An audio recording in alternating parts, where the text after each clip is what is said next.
This is Classical Ideas with Greg Soden.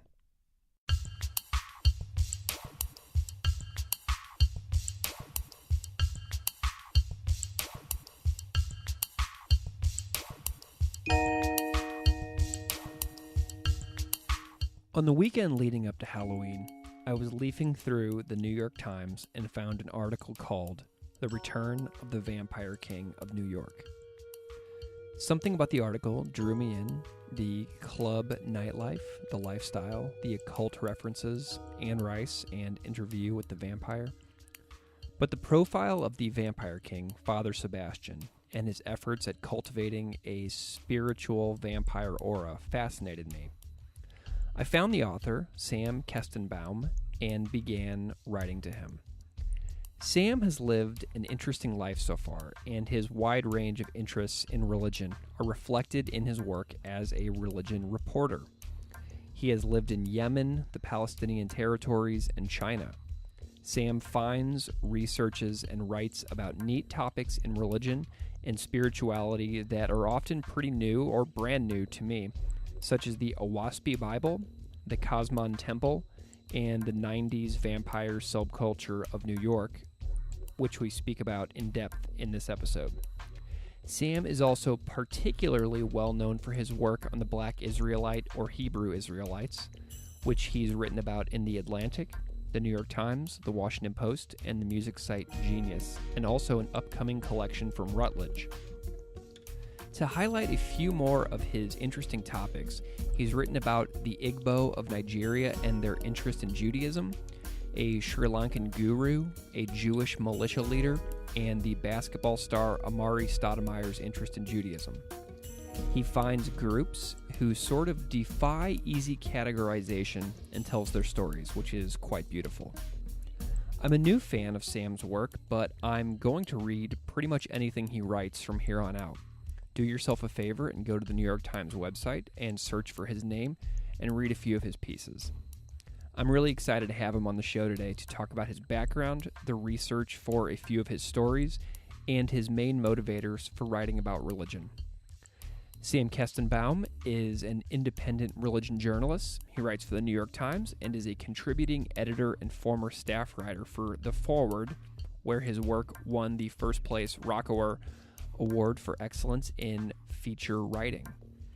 He spent several years working in Asia and the Middle East, where he edited a newspaper in Sana'a, a website in Ramallah, and a magazine in Beijing. He lives in New York City, and you can find him online at samkestenbaum.com. Please enjoy my conversation with the religion reporter, Sam Kestenbaum.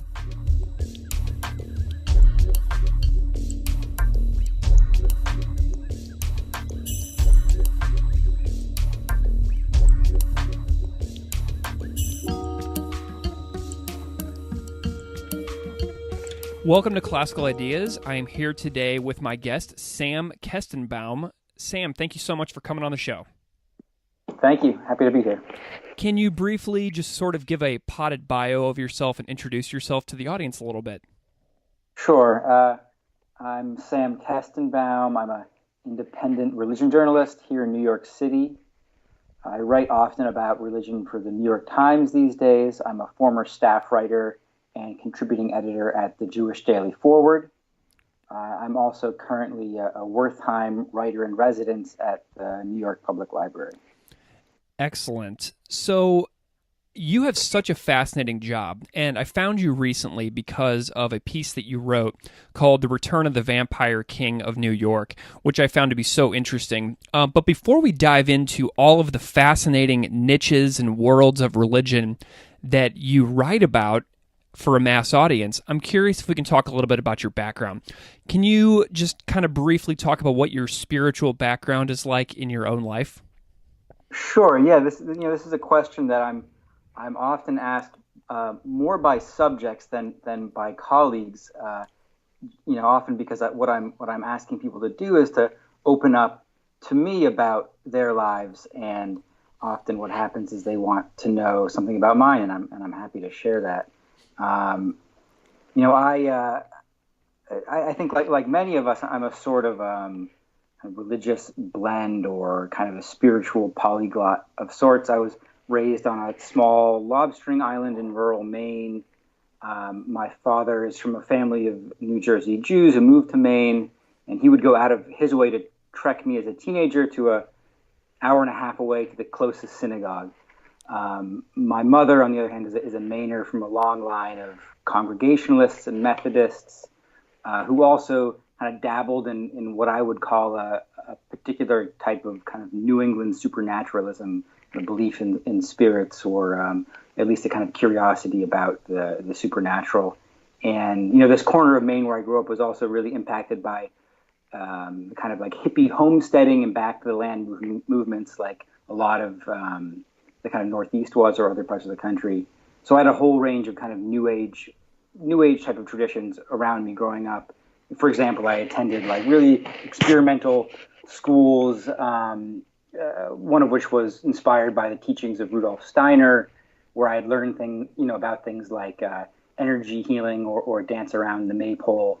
So, so I was raised, I think, kind of blending all of these, seemingly disparate things together. And I don't think I was totally aware of it at the time, but as an adult, I've kind of enjoyed doing a bit of this kind of excavation on my own experiences. What's really interesting is that sounds like almost the perfect interfaith childhood and experiences growing up. I mean, yeah, it's super diverse. I don't think there was ever any kind of I don't think I ever thought of it as interfaith, but there certainly was a kind of a blending happening. You're right. So, as sort of like an independent scholar, journalist, investigator, writer, what is your academic background like? So we kind of have the spiritual element now. So how was your academics growing up? Sure. Yeah. I as I said, I went to pretty experimental schools, both elementary and then in high school. I went to a kind of a democratic learning community, a very experimental, sense-shuttered school in Maine. I went to Wheaton College in Massachusetts, where I studied ethnomusicology, and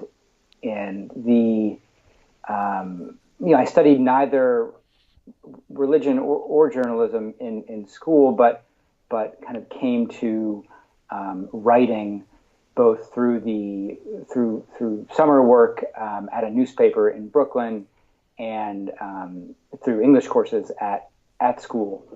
So writing was a thing that I kind of gravitated to just as a kind of a mode of expression. So you kind of came at it as sort of like from a very, very indirect route, like not a traditional path whatsoever. I guess you could say that, yeah.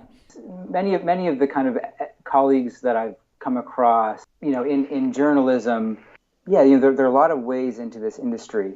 And while I have a lot of friends who've done the journalism route, most of the kind of editors and reporters who have kind of mentored me, be that at the New York Times or the Forward, these are people who also kind of learned on the job, as I have. That is, that their journalism training came from hands-on editorial experience. Can you tell me about when religion and journalism sort of clicked for you? Like, what was the experiences that really took you in that direction? Mm-hmm. Yeah, this emerged pretty organically, I'd say, for me. My kind of entry into journalism really came after college. I moved overseas to Beijing. I had a group of friends of mine who were over there doing kind of various English language teaching and work, and there was just kind of a boom in the economy there. And I moved over thinking I would land some sort of job, and ultimately found myself working as a editor at a English language magazine, because I could write in English and kind of had a certain kind of editorial eye for things. And I followed Beijing by traveling through the Middle East, basically doing the same kind of work, that is working for local newsrooms, doing some freelancing on the side, but I kind of dove right into the work overseas. So I lived in Ramallah in the Palestinian territories. I lived in Sana'a, the capital of Yemen, running a newspaper there called the Yemen Times. So in most of these places, I was doing a mixture of editing and writing. And I think it was in around 2014, I returned to the States and came to New York, where I started working for Harper's Magazine and later for the New York Times. And it was really kind of looking back at my experiences and themes that I kept returning to in my work, that I saw that that religion was a kind of a through line. So there isn't a kind of a particular moment, but I think it was a subject that I saw as really generative in my own work. So I kind of made a kind of a turn there in kind of making it a conscious thing. But I think it was always a theme there in the work. One of the things that's really interesting is I think that you notice something that I try to instill into my own high school students, and I say religion is around you whether you know about it or not, and it's all about finding the things that you can pay attention to realize that it's everywhere, even if you try to ignore it. Mm-hmm. Mm-hmm. So, yeah, I think that's right. Yeah. So I've read several of your pieces recently, and you stand out to me in journalism because you seem to find fascinating niches in religion journalism. Would you say that you sort of have like a niche now, something that really have you found your voice basically? I guess I try. I would say there's certainly a set of like curiosities or motivating questions that I try to return to in basically any piece that I do, or when undertaking a new kind of research project, and that is the people and groups who defy kind of neat categorization. I'm interested in religious creativity, innovation, blending. People who don't fit neatly into religious boxes or challenge or even transgress communal boundaries. I guess kind of outliers and oddballs. And I say that with respect. Yeah. So, like, some of the things I've loved that you've done is you've recently covered the vampire subcultures, Hebrew Israelites, Jewish disciples of a Sri Lankan guru, and like so many more. And these are all available for people to read on your website and online at the various publication sources. So, I want to talk about like the very, very beginning of when you find a new story. So what has to happen in your process for a story to be worth pursuing and seeing through? Well, it has to be assigned first. Okay. No, I mean, I have to make the kind of case to editors that this is something kind of worth pursuing, and that's a major part of this process, is kind of working with other people and convincing them that your ideas are worth their time too, right? Because these are the places we're talking about, like any institution, right? They're big, they're kind of big machines in which I am a part, and for the kinds of pieces that I want to do, access is really, really important. So. I'm not interested in kind of dropping in on, for example, visiting this, for example, these Jewish disciples of this guru in Philadelphia.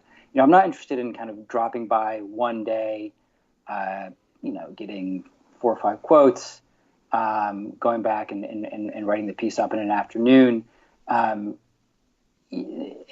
what I'm looking for is something that I can really dive into, gain some trust, and kind of go below the surface of what one might see on a kind of a one-day visit to a place. I'm interested in kind of a deeper texture. I'm also trying to not go a kind of a worn path. That is, if a subject feels like it's been given, great treatment elsewhere, I say, congrats, and kind of let them have it. Let kind of my colleagues who are doing that coverage have that space. Mm-hmm. I'm really interested in tilling new ground. Excellent. And I'm really glad that you said about working with other people in the bureaucratic process of journalism, because I think that we're at a time in our country when the process of journalism is so misunderstood that I'm kind of glad you spent a moment talking about just what it takes to do good work and why the process is so important. Right. Yeah. No. It's I'm very thankful to have worked in newsrooms and with people who care deeply about this work, and I know there are like valid critiques to be made of kind of these legacy publications, but there is a real kind of institutional knowledge that that I really value. When I meet someone who's an editor or a copy editor, all of these kind of unseen hands in this work, who may not be on Twitter, may not have tens of thousands of followers on Twitter, but these are people who are dedicated to the craft, and that I'm always thankful to work with an editor who kind of has that ear for story and is willing to help me make my work better, because that's what reporters need their editors. So let's talk about some of that craft, some of those pieces that you've managed to put out. I want to talk about a few of your pieces today, and the first one I want to talk about is The Return of the Vampire King of New York, which came out in an October 2018 article in the New York Times. I'm curious if you can just kind of talk a little bit about this piece. Were you ever personally enticed by any types of particular subcultures and alternatives to religion? Like, what got you into this particular story? Mm-hmm. What got me into this story was discovering the story within the story. Within this vampire story, I mentioned the case of this young reporter in New York who went missing while she was writing a story about vampires in the 1990s. And I don't exactly recall how I stumbled on her story, but one thing always leads to another. And I often see my stories as kind of plotted on one big map, and there are a lot of kind of intersecting lines here. But this young reporter just appeared when she was writing about the vampire subculture in the 1990s in New York that kind of flourished here. And I wanted to kind of know more about that. I wanted to know if it still existed. I wanted to know what this community looked like now. And her story kind of factors in as a kind of I think it's only for like one paragraph in the piece, but it was the kind of kernel that led me to this New York Times piece. Myself, I don't think that I was ever, I never had fangs or anything like that, but the 1990s were, I think they were a really formative time for I don't know, for anyone growing up then, as I did, and I remember the kind of excitement of early internet, which played a big role in the spread of some of these kind of goth or vampire aesthetic. And I remember the other things of that era that I think were also kind of helped popularize, like the paranormal or the supernatural, like things like X-Files for sure, did a tremendous amount in popularizing and spreading ideas about kind of hidden knowledge, and I guess I was interested in those types of things, or they were definitely in my orbit growing up. And then I think that, fantasy games like Dungeons and Dragons, which I was not a player, but were, a big part of the culture then, these things were also accompanied by kind of panics around occultism or witchcraft, and that always interested me. Both, the kind of reaction to these subcultures by the broader culture, in the ways that the kind of subculture would interact with that panic or take it in or repurpose it in some other way. So you spent a lot of time in the piece with a local guy in New York City named Father Sebastian. How long did you spend with him when you were researching the piece? Let's see, I would go to his shop in there in Manhattan. I don't really recall how many days, but many days I would go and sit there in his cramped little shop as he was making fangs for his kind of acolytes or for his customers there. And I would just, it was a small space, and I tried to just be a fly in the wall. Of course, people know that I'm there, but I just wanted to kind of sit and observe, even if these were not kind of formal interviews like, here, let me get my tape recorder out and, you tell me your name, how do you spell it, type of things. But really just kind of watching the kind of ebb and flow of business there, the kind of rhythms of this man's life. So several weeks. How many days were spent there? I don't really recall, but several weeks. This one was a slightly faster turnaround just because of the holiday was like fast approaching, and there are only so many times in the year you can run a vampire story. Yeah. And so that was a hard deadline that I really had to kind of rush to get to. But there were also other things we did, like the guy Sebastian and I, went out for coffee around the area, walked around the block. I try to do things with people that kind of in which they can kind of let their guard down. They can feel comfortable with me. Of course, they should know I'm a reporter and that what they're telling me, I will use. But I want people to feel comfortable telling me things that they would tell, they would speak about casually. What kind of memories jump out at you from that whole research process? Like, what were some of your favorite experiences? I really enjoyed the research component of these stories, and that is kind of digging in through the archives, looking at how other reporters and researchers and academics have looked at these communities and finding kind of what I can add to that. That's kind of generally always exciting for me.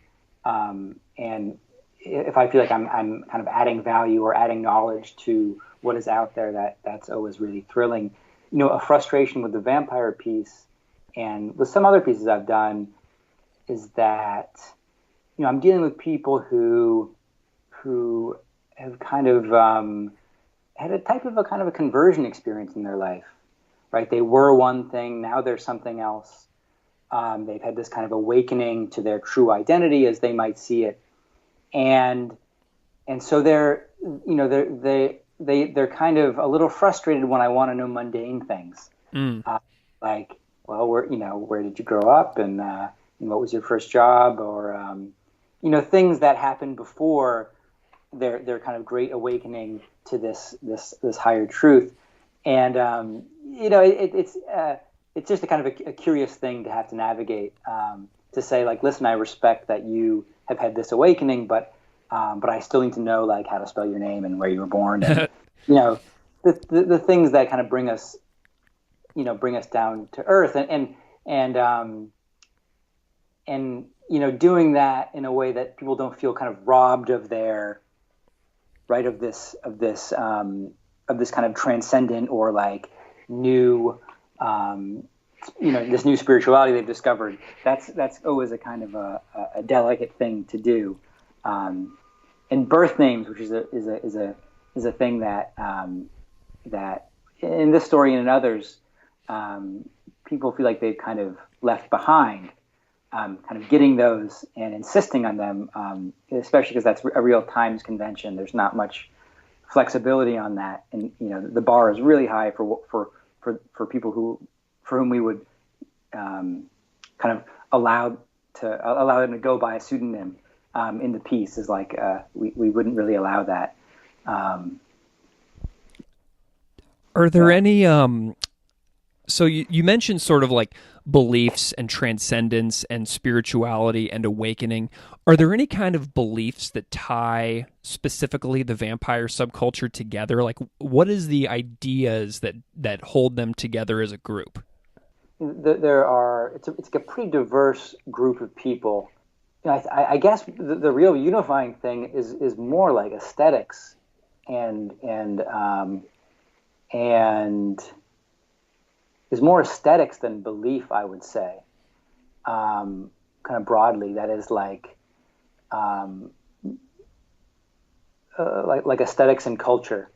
That is like kind of ways people congregate, kind of style of dress, aesthetic, maybe like sets of books, kind of cultural touchstones, but there's a real diversity within this culture, ranging from people who, for whom it's maybe kind of nothing more than a weekend dress up. Sure. And to those for whom it's a kind of about drinking energy from another person, be it by kind of some sort of psychic power, to those who might actually drink like small amounts of blood and generally in a like kind of a private consensual setting. It's a pretty diverse spectrum. Did the topic of religion come up in any of your discussions with them? Like, did they discuss what they do in any kind of like religious way, or was that rejected, sort of? I think they're doing this thing that a lot of folks do, which is to make what to them are very important distinctions between spiritual and religious. So yeah, the kind of centerpiece of the story, the man Todd Hoyt, Father Sebastian, he kind of creates rituals. That's part of what he does. He's drawing from kind of older magical texts or like kind of occult revival materials. So he's kind of engaged in like writing what he might call like magic spells, and this for him is a kind of a spiritual act. I mean, he's intoning spirits or at times even believing that he's communicating with spirits, and others in his orbit also kind of draw meaning from those rituals. They might at the same time be churchgoers, or Father Sebastian claimed to me that he had Muslims and Jews and Christians who all came there to get fangs. So they might belong to a quote other religion, but have this kind of vampire practice on the side. Yeah, I love it. It's like the layers of identity. It's wonderful. Another article that I really liked of yours is called "A Forgotten Religion Gets a Second Chance in Brooklyn." And this is about something that is brand new to me that I had never heard about before I read your piece, and that is the book, The Waspy Bible, and the movement of faithists, seekers of light, Owaspians, and followers of the Cosmon religion. How did you discover the Cosmon Temple in Brooklyn and this community. Mm-hmm. So I have a practice of trying to visit a new congregation, temple, synagogue, tabernacle, church, almost every weekend or whenever I can. And I often do this by walking to a new neighborhood I've never been to, kind of scoping out what looked like interesting churches, storefronts, or big churches, whatever I have here in New York, which is a very, very diverse and religiously eclectic city. And I came across the faithist the faithist temple there in Brooklyn sometime last year, and walked in and attended service. Afterwards, introduced myself as a person who writes about religion, as I always do. I wasn't there kind of writing notes on the record or anything like that. Very, very much a kind of exploratory time is usually how I approach those first visits. But we got to speaking, and I was just really intrigued by this Bible, which I'd never encountered before, that they were all reading from and praising the person who wrote this as their prophet. Very small church, maybe 3 or 4 at the time, probably like 6 people inside. Very, very small. It had been larger and had kind of shrunk over the years, and they were kind of rekindling this flame of this forgotten 19th century Bible in this small corner of Brooklyn. And after that visit, I began both kind of doing research on the side, reaching out to scholars who knew this, who were all kind of baffled and surprised by my discovery of this small storefront church mounting a revival, and in the meantime, kind of kept returning. Now this one spanned a number of months, just because it was a kind of a slow burn as I was working on other projects. But I came to know the congregants very well. We'd share meals. We'd speak after services, I really felt like I had an interesting story here, and was able to get one of my Times editors to get on board, and the kind of the narrative. I mean, the story of this Bible is fascinating to me, but the story of this congregation was also really intriguing to me. That it was a church that had kind of fallen on harder times, had discovered this unusual Bible, and had come to believe that it might kind of revive their congregation. Also, it might give kind of spiritual sustenance, but could actually kind of help them kind of breathe new life into this into their diminished congregation. So it was their kind of the congregants' own kind of personal story, their narratives, which also kind of moved me to write this. So the Waspy, I've never read any of it before. Not even before talking to you, I didn't have a chance to. But as a journalist who painstakingly and very, very carefully worked with faithists, how did you approach some readings of the Waspy Bible? And I know the Bible means sky, earth, and spirit, and it's said to be an ancient language that's revealed in the book. But how did you approach your own study of this book? Sure. Well, we would do, on the days that I would visit, we would do kind of textual study of the book. And I was interested in the book, and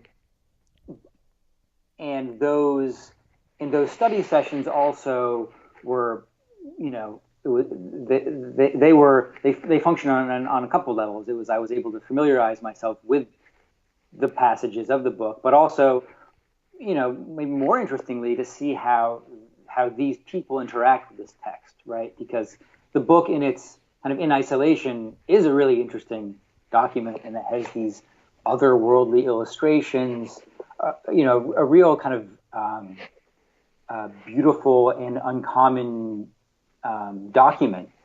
But I think for the purposes of my piece, kind of seeing how this book was lived or was a kind of a living document for the group of seekers was also important. At the same time, I'm also, I am reading passages of it on my own, finding what kind of scant scholarly research there is about this text out there, which there's not much. So I'm kind of approaching it on multiple levels, but always keeping in mind that for my readers, probably for this type of feature writing, right, the most important thing is really going to be these people's story, and kind of knowing how deep to get into the weeds with this book, which is fascinating to me and which I could do, but I think that would not be a kind of a deep analysis of the Waspy Bible. This is not the place for that. So always kind of keeping in mind what New York Times readers need to know in order to kind of be drawn to the story. My last question about the Faithists is about the prophet John Ballou Newbrough, who was a dentist who received the Waspy Bible and published it in 1882. What do you find to be the most interesting thing that you learned about Newbrough? Mm-hmm. Sure. Yeah. What's, just kind of briefly, So Newbrough was raised in Ohio. He tried his hand at gold prospecting. He moved to New York, where he worked as a dentist, and then he was kind of in spiritualist circles of the city, attending seances and things like that, or going to the Burned-Over district in upstate New York. And then in the 1880s, he produced, through a process of automatic writing, this book called the Waspy. And he said angels were guiding his hands over the typewriter, which was still a kind of a new and novel machine then. And it's this massive book, illustrated, as I said, and it features thousands of gods and goddesses, and it draws from all sorts of sources like Buddhism, Christianity, Judaism, Native American traditions. It's this real kind of collage of things.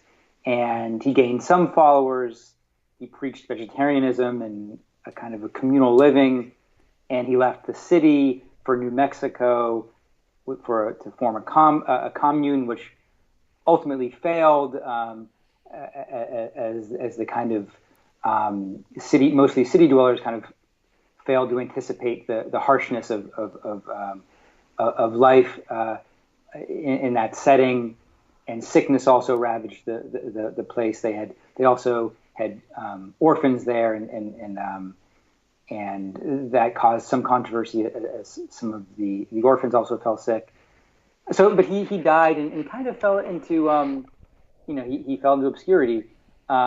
His project kind of lived on in small little embers throughout the country, but it more or less faded away. I think the thing that was really interesting for me about his story was that it was a kind of window into this exciting, dangerous at times, formative years of a new religion. And our country is scattered with these stories of failed projects and communes, and I think what Newbrough, what the Faithist story, what Newbrough's story illustrates is that there's no single reason why one fails and one flourishes, right? Like broad kind of contemporaries of Newbrough's time would be like the Mormons, Christian Science, Seventh-day Adventists, And these grew from small denominations to kind of established American institutions, while Newbrough's project faded away. But history could have gone so many different ways, and I think that kind of looking at in a kind of granular way, or kind of looking back at some of these projects which did not kind of institutionalize in the same way, or only survived in kind of very small, very kind of reduced capacity, I think helps us rethink some of our assumptions about what makes for successful religion. Man, Sam, that's what I really appreciate about your work so far, is like you seem to find these spots where history could have gone in an entirely different direction and really explore that and dive deeply into it. I appreciate your work into that. That's so cool. Thank you. Thank you. So a few more things that I want to talk about before we go today is I want to talk about sensitivity around religion. And so you have like such an important job. So religious expression is very hard to discuss because of the sensitivity of getting something wrong. So as a journalist, your role in, getting it right is extremely important. Have you had any experiences of getting any negative feedback from subjects that you've profiled? And like, how do you handle the delicacy of the topics? Yeah, definitely negative stuff. Let's see how to put this. I think the journalist job is always to get it right, and that is whether you're covering religion or politics or anything, and that might sound kind of basic, but I don't think that covering religion is any different. Covering a religious community is any different than covering any community. Sure, there's. I guess I don't think that like a kind of religious experience or spiritual life is like kind of off limits. I think it's something to be discussed, to be interrogated, and written about with as kind of clear an eye. As kind of any subject, if that makes sense. So I don't know if it's my job to be more sensitive than a reporter covering city politics or anything like that. And that's not to say I take people's religious life seriously, and that's why I would kind of cover it seriously. In terms of kind of negative things, it is kind of a constant dance because, most of the stories that I do, and some of them which I've explained to you today, involve gaining a lot of kind of trust from sources. This I don't think is any different than kind of profile writing of in general, or feature writing in general, but those challenges exist in this kind of religion writing too, where you are. You're not a friend to the subject, and they should know you're a reporter, and you're not here to kind of boost or center somebody's story. I'm not an ally. I'm a writer looking for a story, and I try to make that as clear as I can, while also trying to communicate that I'm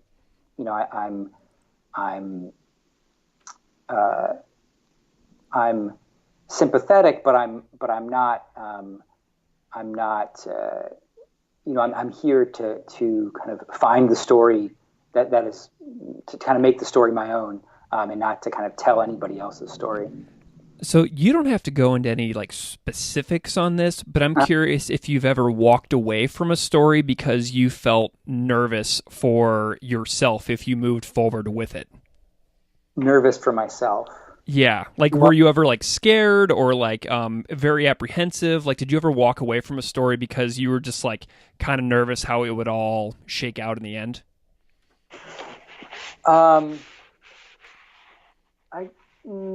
No, I don't think. Not for. I don't think so. No, I mean most times that stories don't work out for me, it's never been kind of out of a concern of safety or anything like that. Though I when I was a staff writer at the Forward, I did cover a lot of kind of anti-Semitism and white nationalism, and there was a time I was profiling a militia leader in Ohio who was a young Jewish guy who somehow had found himself the leader of a kind of an anti-government militia in Ohio. And so I'm out in the woods shooting guns, doing kind of target practice with these guys. And I guess I should have felt a little concerned there. But I guess I wasn't. I don't know. I was too deep in the story to walk away then, right? Yeah. It's awesome. I'm glad someone's doing it because, you have to have a strong stomach for it and you have to be a little brave. And I appreciate your bravery in going forward on some of the stories that you've done. It's really cool. The other thing about kind of letting stories go is that I have like a big sheet of paper in which I will write down kind of scraps of ideas or leads or things like that. And while one story might not kind of come together for various reasons, oftentimes like that it might feel even for me a bit too marginal, a bit too kind of narrow, and or the person's story arc might not be kind of dramatic enough to kind of spin off into a proper feature. But I never cross these little scraps off. I always kind of think, oh, maybe like next year, maybe this one will, something will kind of bring that to the fore. So I have a pretty big list of ideas that, I'm kind of waiting for them to kind of grow legs and maybe kind of come to fruition in the next year. Nice. I do sort of the same thing. I have my calendar right next to me on my desk here, and I have a list of about 15 people who have expressed interest in being on the podcast, and I have different dates of email so-and-so on my entire calendar for the next several weeks of scheduling, and it's really kind of a fun balance to see who you're going to talk to in the future. So you have a really interesting profession of going out into the world and having these amazing experiences and then telling your readers about it. And a byproduct of your work is that you are making people more religiously literate. People are knowing more about the world because of some of the work that you're doing. So can you just tell me a little bit about why religious literacy in society matters to you? Yeah, but I think you kind of you hit it there when you said as a byproduct, and I don't want to I don't want to dismiss your question at all, but I don't think I really I don't spend too much time thinking about that question.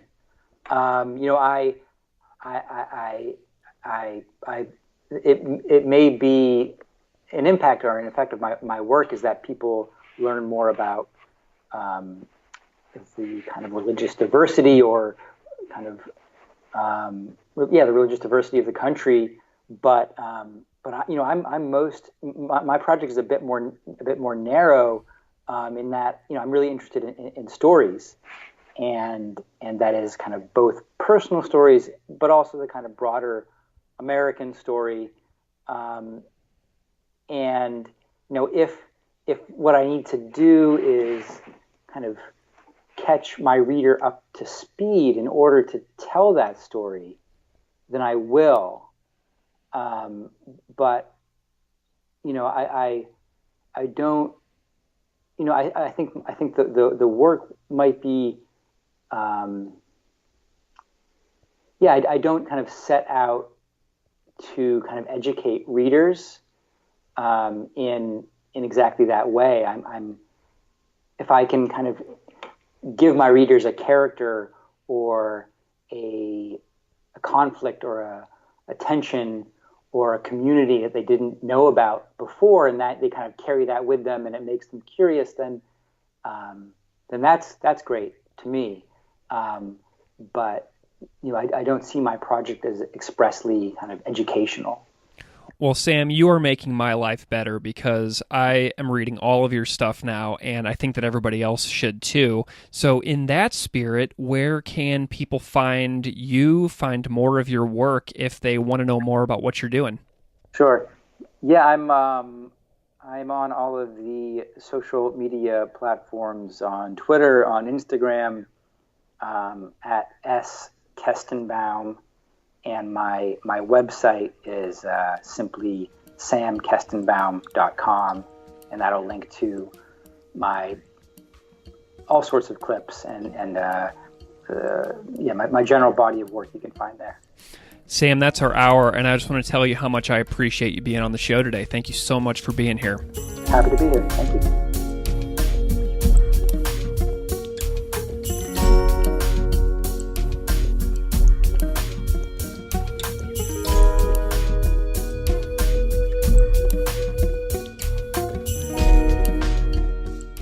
Classical Ideas is produced by me, Greg Soden. Music on Classical Ideas is composed and performed by Derek Strybig. You can find his music at www.wearewarmmusic.com. If you like this show, please rate it on iTunes, Stitcher, or wherever you get your podcasts. You can email me at classicalideas@outlook.com. or find me on Patreon at patreon.com/Classical Ideas Podcast. Thanks so much for listening.